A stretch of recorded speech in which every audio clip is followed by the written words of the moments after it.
En estos domingos hemos estado estudiando una de las cartas más importantes del Nuevo Testamento. Por supuesto, toda la Biblia es importante. Sin embargo, observamos que Efesios tiene un tinte especial debido a la revelación de los dos misterios que se habían profetizado muchos años antes desde el Antiguo Testamento y que ahora son manifestados a través del apóstol Pablo en la carta de los Efesios. Estamos hablando del ministerio, o mejor dicho, del misterio del Evangelio y del misterio de la Iglesia de Cristo. Toda persona que acepta las buenas nuevas del Evangelio, de la salvación, viene a pertenecer al cuerpo sagrado de nuestro Señor y Salvador Jesucristo. Toda persona que deposita su fe en Cristo Jesús, Cristo posicionalmente lo coloca en lo que llamamos su cuerpo, la cual es su iglesia. El tema del anterior domingo precisamente veíamos algunos beneficios por pertenecer al cuerpo de Cristo.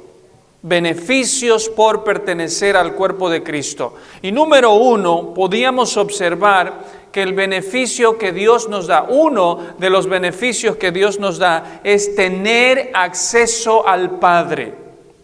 Dice la Escritura, si me acompaña en Efesios capítulo 2, el versículo 18 en sus Biblias. Si quieren pueden abrir sus Biblias, o debería decir algunos, si quieren pueden encender sus Biblias y buscar Efesios capítulo 2, el versículo 18, donde nos dice, porque por medio de Él, ¿de quién? De Cristo Jesús, los unos y los otros, ¿quiénes? Los judíos y los gentiles, quienes somos nosotros, tenemos entrada por un mismo espíritu al Padre.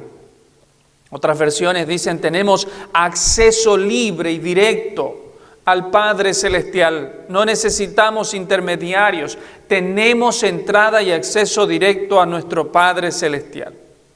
Ahora, probablemente Pablo tiene en mente aquí, en este versículo, que en el templo de aquellos tiempos había un velo de aproximadamente 30 centímetros de grosor que dividía el lugar santo del lugar santísimo. Y era en el lugar santísimo donde habitaba la misma presencia de Dios y que nadie, absolutamente nadie, excepto el sumo sacerdote, tenía ingreso y entrada una sola vez por año.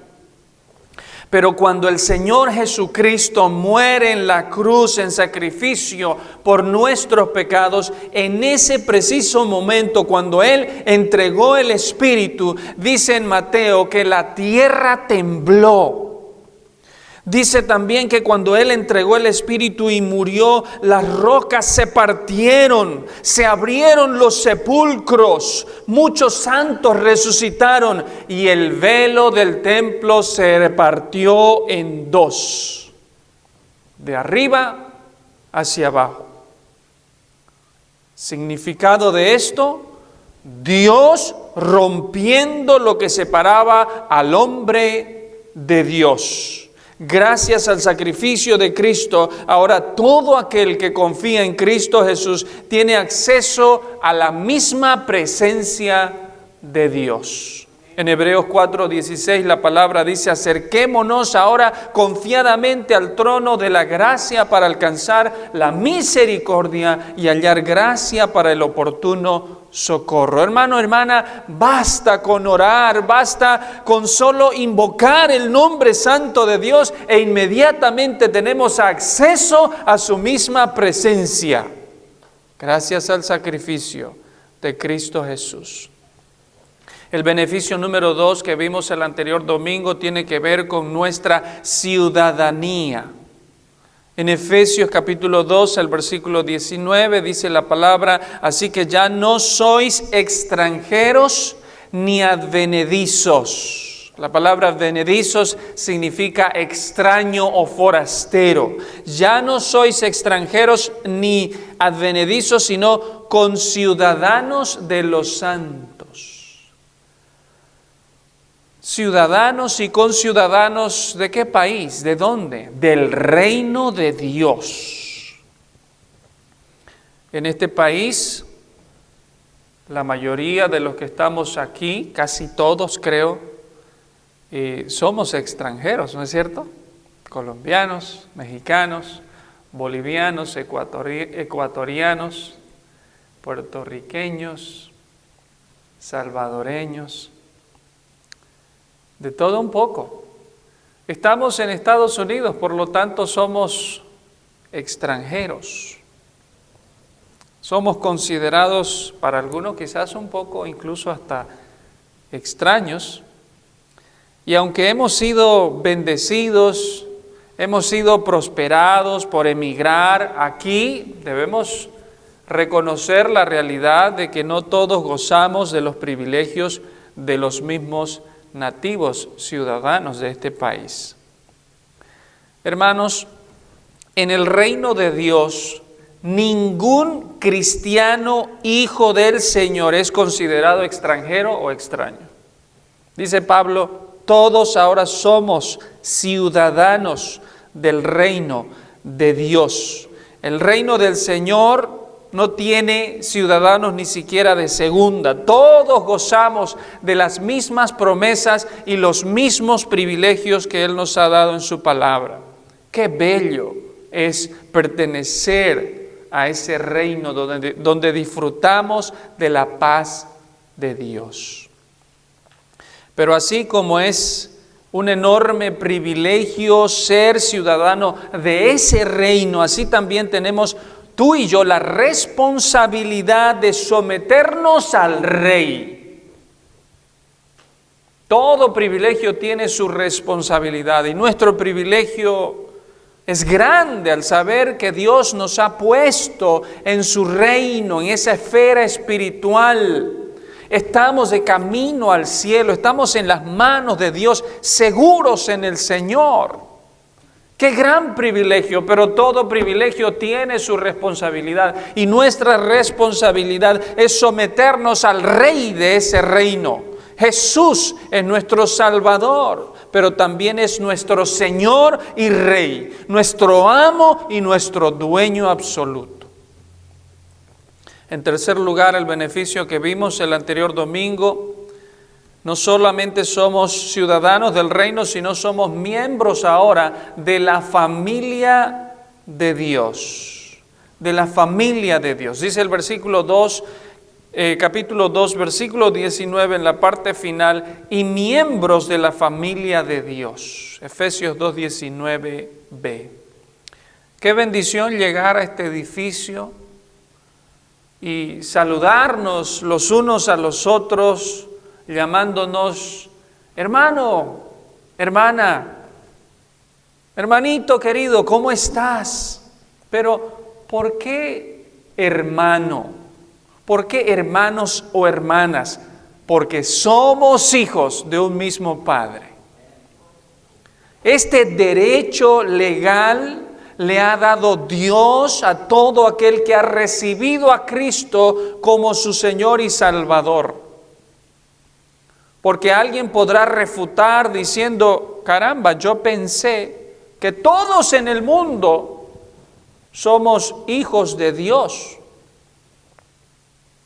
No.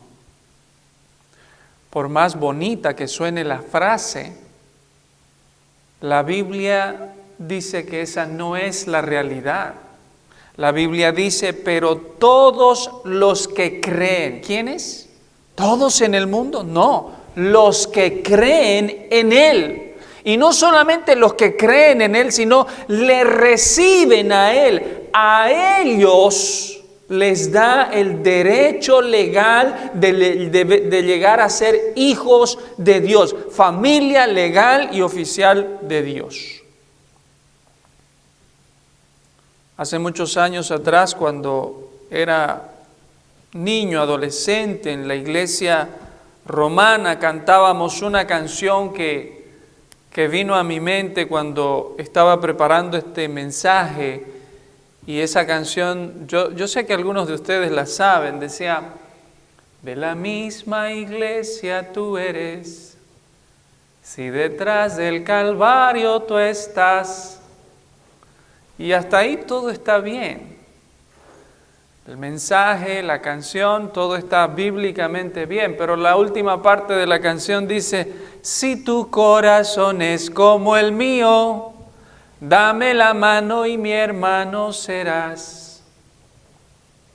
Bueno, quizás no es por tener un corazón o un sentimiento unido al otro, no es por dar la mano o mostrar una actitud de unidad, que sí, está muy bien mostrar una actitud de unidad, pero no es por eso que tú te llamas mi hermano y eres y formas parte de la familia de Dios. No. Si quieres ser mi hermano en Cristo, no basta que me des la mano. Debes tú venir a Cristo Jesús en arrepentimiento y fe, dice la palabra del Señor. El que tiene al Hijo, tiene la vida. En ningún otro hay salvación, no es en un pastor, no es en un sacerdote, no es en un cura, no es en un misionero, en ningún otro hay salvación. No hay otro nombre bajo el cielo dado a los hombres en que podamos ser salvos, solo Jesucristo. Solo el Señor. En Efesios capítulo 2, el versículo 20 al 22, si podemos ver en nuestras Biblias, será el pasaje que estudiaremos en estos minutos restantes. Efesios capítulo 2, versículo 20 al 22. Edificados sobre el fundamento de los apóstoles y profetas, siendo la principal piedra del ángulo Jesucristo mismo. Versículo 21, en quien todo el edificio bien coordinado va creciendo para ser un templo santo en el Señor. Versículo 22, en quien vosotros también sois juntamente edificados para morada de Dios en el Espíritu. Aquí el apóstol Pablo continúa mencionando otro beneficio por el hecho de que sus hijos pertenecen al cuerpo de Cristo, la cual es la iglesia. El tema del día de hoy, en base a lo que hemos leído, es un templo santo para el Señor. Un templo santo para el Señor. Y Pablo usa el ejemplo de una estructura física, un edificio, para referirse a la obra de Cristo Jesús para con su iglesia. Hoy vamos a responder a 3 preguntas en cuanto a este tema. El tema es un templo santo para el Señor, pero quisiera responder a 3 preguntas y en el siguiente slide veremos esas 3 preguntas. Pregunta número 1, ¿cuál es el fundamento de ese templo? La pregunta número 2 que responderemos en este mensaje es: ¿cuál es la función de ese templo del cual estamos hablando? Y pregunta número 3, ¿cuáles son los propósitos de ese templo el cual Pablo menciona en Efesios 2:20 al 22?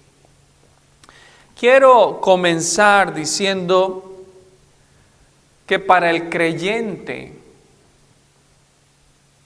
para el Hijo de Dios, mientras viva aquí en la tierra, no hay nada más importante que la iglesia.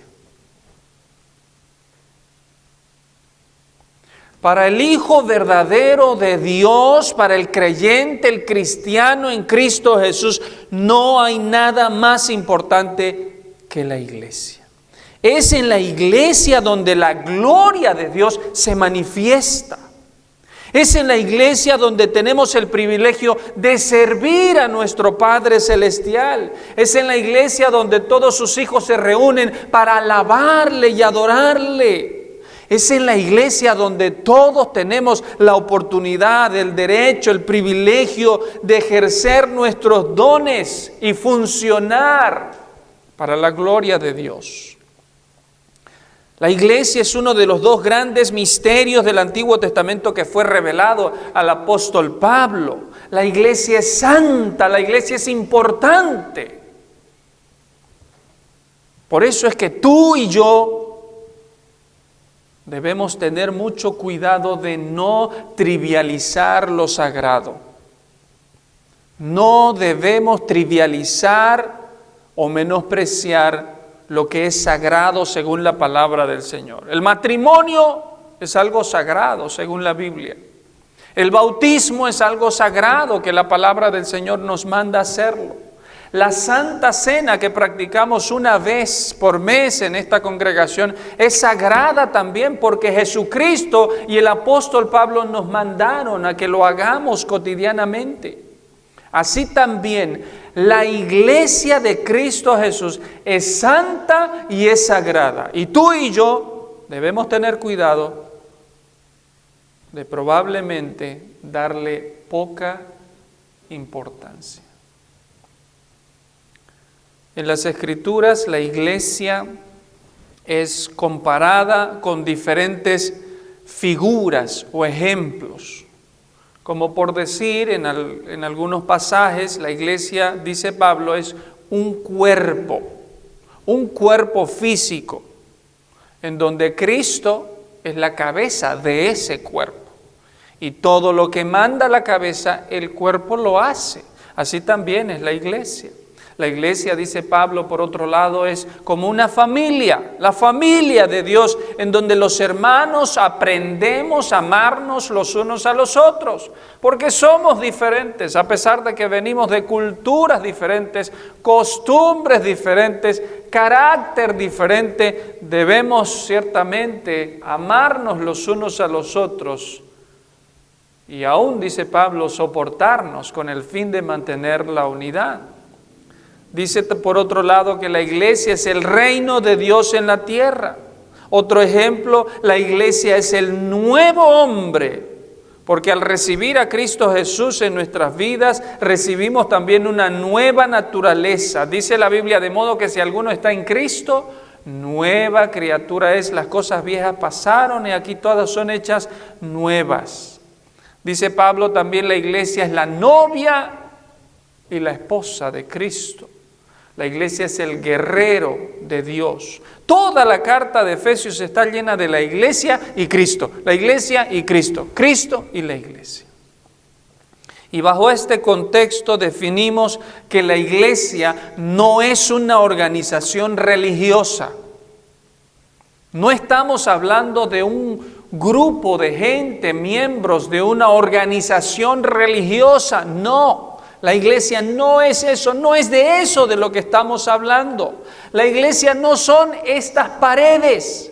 Y aunque decimos vamos a la iglesia para referirnos al lugar geográfico en donde vamos, la iglesia en sí no es un edificio, no es una construcción, no son estas paredes.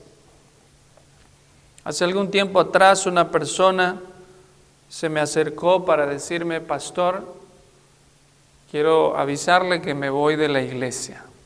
Y eso es muy triste para un pastor, pero también el pastor no es dueño de las ovejas. Y si el Señor llama a esa persona para ir a otro lugar, el pastor debe estar de acuerdo. Y mi curiosidad hizo que le preguntase a esa persona, ¿por qué usted se va de esta iglesia? Y me dice, voy a ser honesta. Y lo que pasa es que este lugar no parece una iglesia, me dijo. No parece una iglesia. A ver, explíqueme qué es lo que usted está queriendo decirme. Pues pastor, mire a su alrededor, ¿acaso usted es ciego? Me dice. Esto es un gimnasio. Esto no parece una iglesia. Los aros del básquetbol, el piso pintado y todo lo que vemos alrededor. Esto es un gimnasio, esto no es una iglesia. Y tristemente me agaché y traté de explicarle para corregir la pobre definición que ella tenía de la iglesia de Cristo Jesús. Hermanos, ya sea en un gimnasio, ya sea en una casa, o ya sea debajo de un árbol, si los hijos de Dios están reunidos alabando al Señor, ahí está la iglesia. Porque la iglesia no es un edificio físico. La iglesia son los hijos de Dios reunidos en donde sea que se encuentren. Y aunque la iglesia no es un edificio físico, en este pasaje Pablo compara la iglesia con un templo, con una construcción. Toda obra de construcción debe tener una base, ¿no es cierto? ¿Cuántos han trabajado en construcción? ¿Cuántos saben más o menos algo de construcción? Pues conocemos que toda construcción debe tener una base, debe tener un cimiento. De no ser así, el edificio corre el peligro de derrumbarse y quedar solamente en escombros y nada más. Hermanos, el templo del cual Pablo está hablando aquí es la iglesia. El punto número 1, respondamos a la primera pregunta. ¿Cuál es el fundamento de ese templo del cual habla el apóstol Pablo? Bueno, hace algunos años quiero decirles que llegué a esta ciudad y mi primer trabajo, uno de mis primeros trabajos fue trabajar en construcción. No es mi don ni mi talento, definitivamente, no es lo mío. Pero gracias al Señor que Dios proveyó a través de un hermano que ustedes conocen, algunos de ustedes conocen, el hermano Joel, el esposo de la hermana Daisy. Vio que yo no tenía trabajo, me llamó y me dice, ¿quiere trabajar? Yo, sí, lo que sea, lo que venga. Ay, me arrepentí de haber dicho eso después. Hermanos, yo respetaba mucho al hermano Joel. Después de ver cómo él trabaja, lo respeto mucho más. Increíble, qué hombre, qué fuerza, qué ganas para trabajar. Entonces el trabajo consistía en hacer fundaciones, en hacer cimientos, fundamentos, lo primero que se hace para edificar una casa, un edificio. Y noté que habían 3 materiales indispensables con el que todos los días nosotros teníamos que trabajar para establecer el fundamento sólido de una casa. Debían sí o sí tener esos 3 materiales para que esté bien construido: el cemento, la arena y el agua. La combinación perfecta para formar un concreto firme, sólido. Bueno, pues curiosamente en el versículo 20 de Efesios capítulo 2 encontramos 3 cosas que combinan perfectamente para formar el concreto espiritual sólido del fundamento del templo del Señor. Dice el versículo 20, edificado sobre el fundamento de los apóstoles y profetas, siendo la principal piedra del ángulo Jesucristo mismo. Una triada perfecta que le da cimiento y soporte al templo. 3 cosas.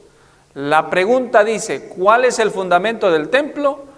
Son los apóstoles, son los profetas y número 3, la piedra del ángulo. Y ya que mencionamos a los apóstoles, es necesario aclarar, hermanos, a quiénes se está refiriendo.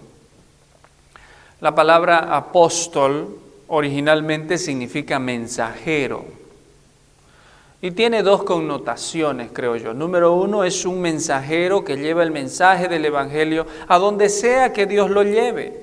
En ese sentido, todos somos apóstoles del Señor, llámese misionero, predicador o cualquier cristiano que predica la palabra de Dios, es un mensajero, es un apóstol del Señor.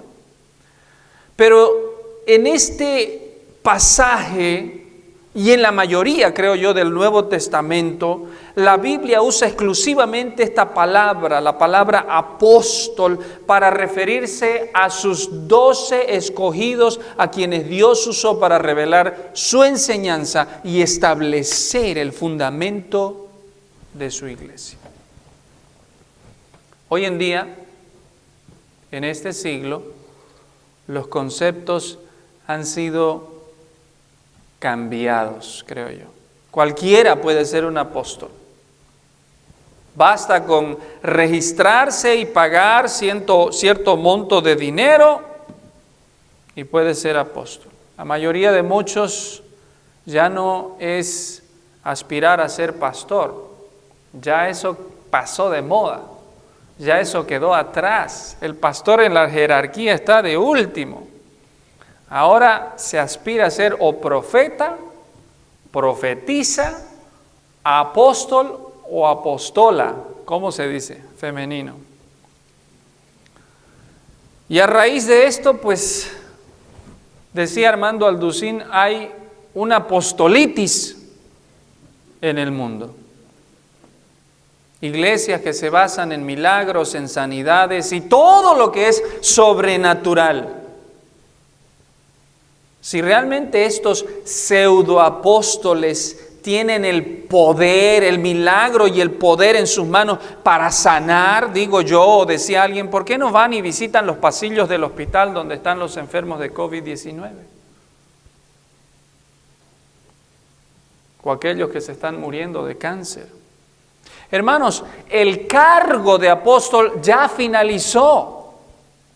Eso es lo que yo veo en las Escrituras. De hecho, los verdaderos apóstoles debían cumplir ciertos requisitos para ser un apóstol de Jesucristo.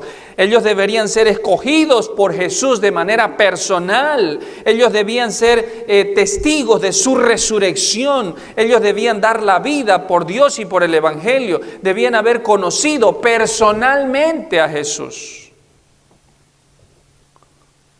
Y después de que los verdaderos apóstoles murieron, podemos ver en la historia, hubieron otros grandes hombres de Dios, siervos, pastores, evangelistas, maestros, misioneros, como por ejemplo Juan Hus, que entregó su vida en la hoguera, para los que conocen un poco la historia, Martín Lutero, Hudson Taylor, Carlos Spurgeon, el príncipe de los predicadores, grandes siervos de Dios, y ninguno se hizo llamar apóstol.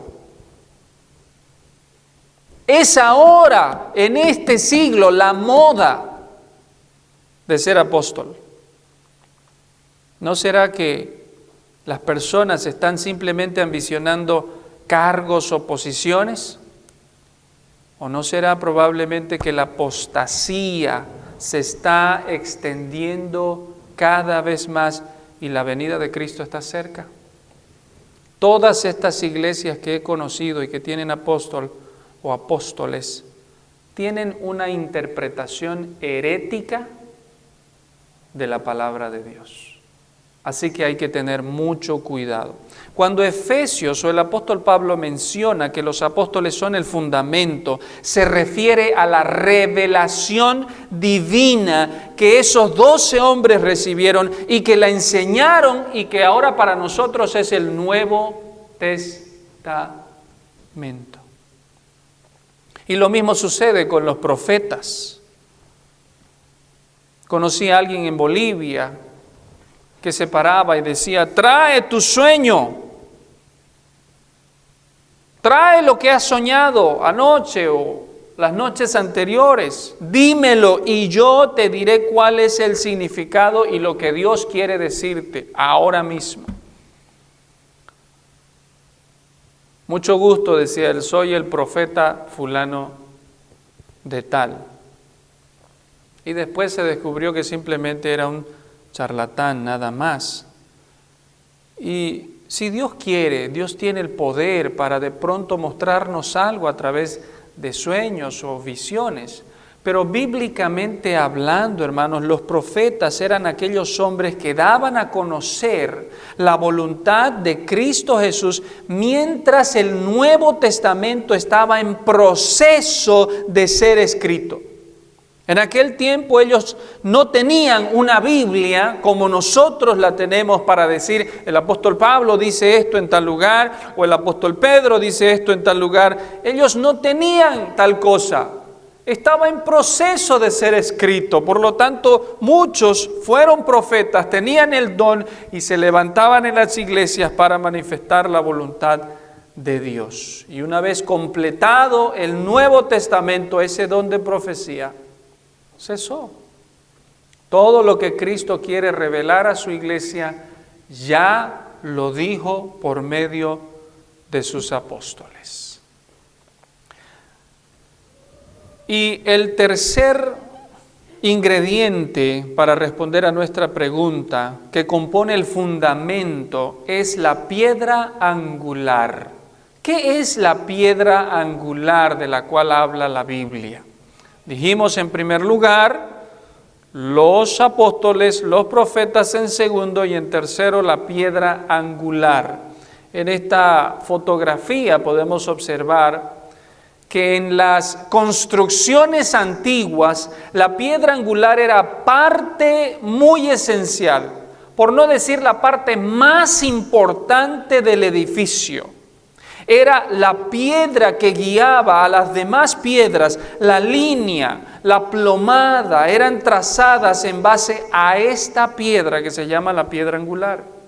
Y esta piedra debía tener resistencia suficiente para soportar todo lo que se construyese en ella o sobre ella. En la siguiente figura podemos ver que en otro tipo ya de construcción, esta piedra era la clave para que toda la estructura se mantuviese en pie. En la siguiente fotografía, ya es una foto de un arte moderno, nos muestra también lo vital que es la piedra angular sosteniendo ambos lados. Y en la última figura podemos observar que esta piedra era colocada con precisión. Todas las demás partes de la construcción se orientaban hacia ella. Esta piedra era la base de la edificación. Hermanos, esta piedra es Cristo mismo. Es el Señor. Dice en Isaías capítulo 28, 600 años atrás ya lo profetizó. He aquí yo he puesto en Sión por fundamento una piedra, piedra probada, angular, preciosa, de cimiento estable. Y no solo eso, sino en 1 Corintios 3 dice, nadie puede poner otro fundamento que el que está puesto, el cual es Jesucristo, es el Señor. Vamos a finalizar en este punto y vamos a continuar el próximo domingo. Pero hermanos, hermanas, la palabra del Señor nos recuerda de que la iglesia es como un templo en donde el fundamento son las enseñanzas de los apóstoles y profetas y Jesucristo mismo. No es Pedro. Amén, hermanos. El fundamento, el cimiento de la iglesia, en donde se ha construido y edificado el templo del Señor, no es Pedro, es Jesucristo mismo. Y asegurémonos de construir precisamente o de sobreedificar encima de ese fundamento, no otro, sino ese del cual habla la Biblia, y es Jesucristo mismo. Pero déjame preguntarte, ¿perteneces tú a la iglesia del Señor? ¿Eres tú parte del cuerpo de Cristo, del templo santo de Dios? No estamos hablando de que si eres miembro de una organización religiosa, sino si Cristo te ha hecho parte de su familia. Si todavía no has experimentado esto, te invito a que vengas a Él en arrepentimiento y fe y le recibas hoy mismo, para que hoy mismo Él te ponga en esa posición de ser parte de su familia y de pertenecer al cuerpo mismo de Cristo Jesús, la cual es su iglesia. Pongámonos de pie y oremos al Señor.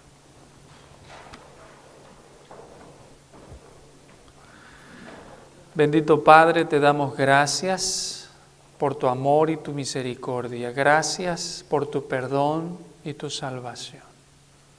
Señor, te ruego que si ahora hay algunos que no te han recibido, Señor, que no son tus hijos, que no son parte de tu iglesia universal, Padre, que tu Espíritu Santo esté hablando a su conciencia, a la mente de esa persona, para que esa persona te busque, se arrepienta de sus pecados y en fe entregue su vida a ti. Gracias, Señor. Bendícenos a todos el día de hoy y ayúdanos a vivir en obediencia y bajo tu voluntad. En el nombre de nuestro Señor Jesucristo te lo pedimos. Amén. Amén.